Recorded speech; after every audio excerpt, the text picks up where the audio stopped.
This is the story of a man named Stanley. Stanley worked for a company in a big building where he was employee number 427. Employee number 427's job was simple. He sat at his desk in room 427 and he pushed buttons on a keyboard. Orders came to him through a monitor on his desk, telling him what buttons to push, how long to push them, and in what order. This is what employee 427 did every day of every month of every year. And although others might have considered it soul-rending, Stanley relished every moment that the orders came in, as though he had been made exactly for this job. And Stanley was happy. And then one day, something very peculiar happened. Something that would forever change Stanley. Something he would never quite forget. He had been at his desk for nearly an hour when he realized that not one single order had arrived on the monitor for him to follow. No one had showed up to give him instructions, call a meeting, or even say hi. Never in all his years at the company had this happened, this complete isolation. Something was very clearly wrong. Shocked, frozen solid, Stanley found himself unable to move for the longest time. But as he came to his wits and regained his senses, he got up from his desk and stepped out of his office. All of his co-workers were gone. What could it mean? Stanley decided to go to the meeting room. Perhaps he had simply missed a memo.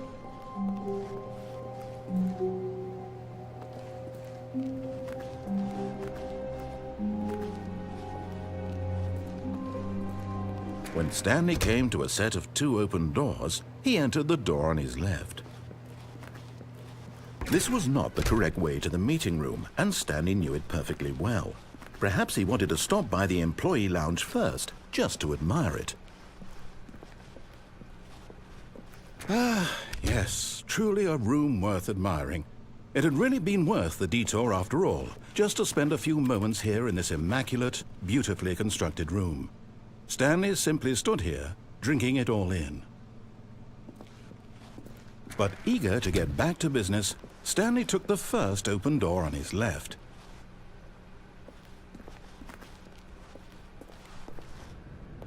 Stanley was so bad at following directions, it's incredible he wasn't fired years ago.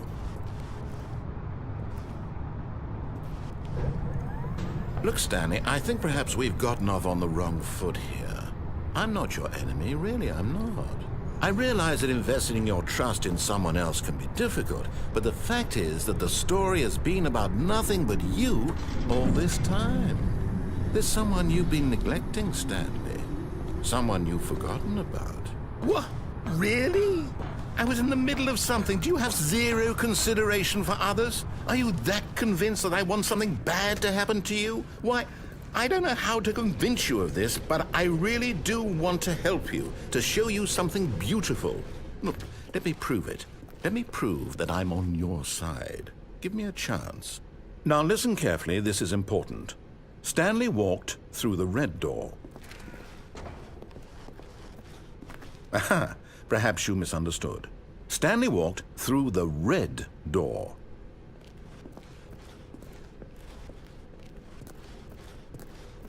I still don't think we're communicating properly. Stanley walked through the red door. All right, fine, go ahead, Stanley. You want to know so badly what's out there? You want to find out what lies at the end of this road you've chosen? Well, don't let me stop you. You see, there's nothing here. I haven't even finished building this section of the map because you were never supposed to be here in the first place. Broken rooms, exposed developer textures. Is this what you had wanted? Was it worth ruining the entire story I had written out specifically for you? Do you not think I put a lot of time into that? Because I did. And in the end, it was all for nothing. Because this is what you wanted to see. Help me here, Stanley. Help elucidate these strange and unknowable desires of yours. What would have made this game better? What did you want to see? Vehicles? Skill trees? Work with me. You've given me absolutely nothing so far. Tell you what, let me take a stab in the dark at a new design and you can give me some feedback. There we go. A third option. This already feels leaps ahead of where we were before. Go ahead, Stanley. Take it for a spin. Okay, I'm going to stop you there. Now, tell me about your experience with this new version. Would you say that the game benefited from allowing you more choices? Feel free to be honest. I'm looking for some real critical feedback here. Aha! You see, I knew I was onto something. Where do these flashes of inspiration come from? How did I know the game needed a third door? Well, it's instinct mostly, a calling in your gut. I really couldn't say where the idea came from, except that I felt it in my soul. You can't teach that, Stanley. Don't even try. Here, based on the data from your previous playthrough, I've compiled a new version. And to be perfectly candid, I think I've knocked it out of the park with this one. Let's take a look.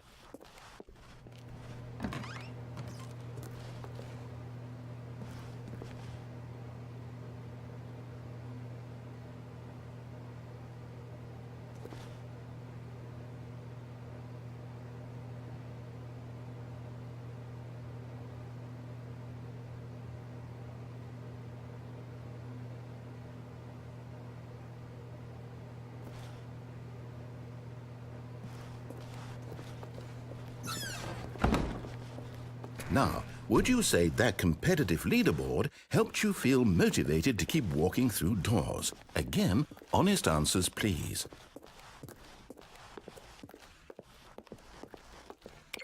Hey, I nearly forgot. I've got a prototype of a new game I've been working on, and now would be a lovely opportunity to give it some playtesting. You wouldn't mind taking a look at it, would you? Perfect. Let me boot it up.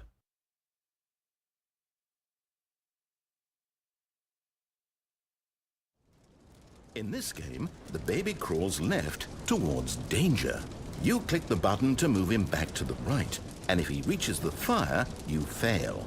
It's a very meaningful game, all about the desperation and tedium of endlessly confronting the demands of family life. I think the art world will really take notice.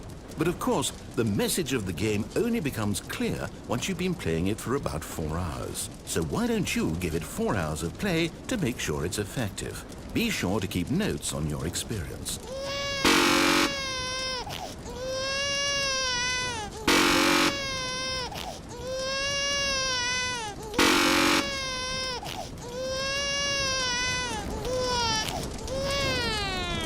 You heartless bastard. Did you do it because you hate babies or purely to spite me? Because if it's the latter, well, I don't know what to do. I'm completely out of ideas. I can't think of a single thing that might improve the experience for me. I'm not even going to try. I'm out, I'm done. It's over. Thank you for playing. Your input was extremely valuable. Oh, hey, since my game was so awful, why don't we play someone else's game, just to ease the pain? Let's see.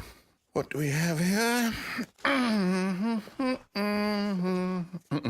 Yes, this seems like it'll work. Let's give it a shot.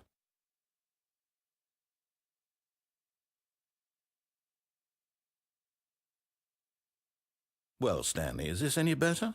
At last, the one thing you've always desired. A game I had absolutely nothing to do with.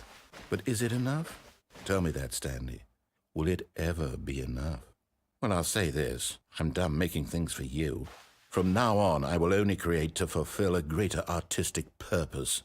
Watch this, Stanley. I'm going to build a house.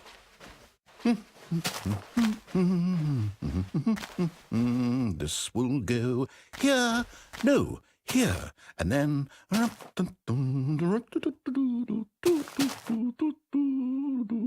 Let's see, what does it need? Yes, of course. And just to finish it all off, yes, it's complete. I made this, Stanley. Look at it. Gaze upon my work of art and feel ashamed at your own inadequacy. Ah, but you've only seen it from the outside. You've only gotten half the experience. Please, step inside and make yourself comfortable. Isn't it grand? Isn't it perfect? It could only be better if... Wait, that's it. We must rebuild it out of diamond. Diamond everything. Yes, yes, yes. Come along, Stanley. We have to go mining.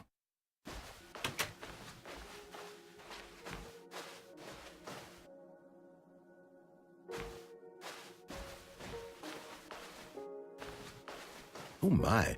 It looks like it's going to get a bit dark. Have you brought a light?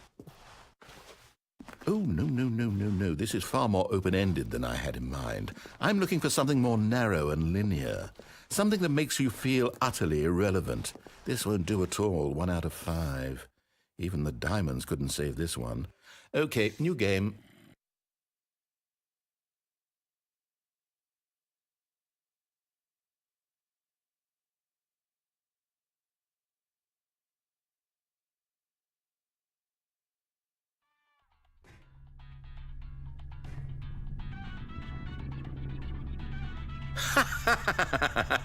Yes! I don't even know what this game is, but I love it. You, trapped in a glass box with no way out, listening to me talk. Oh, it's inspired. I couldn't have done it any better myself. What is this game even supposed to be? I can't figure it out. Okay, now I'm curious. Let's go find out what the hell this is.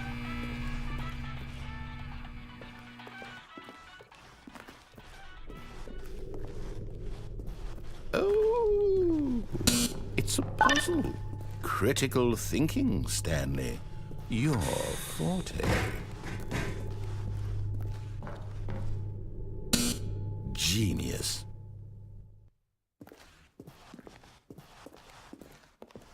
No, actually, you know what? I think that's plenty.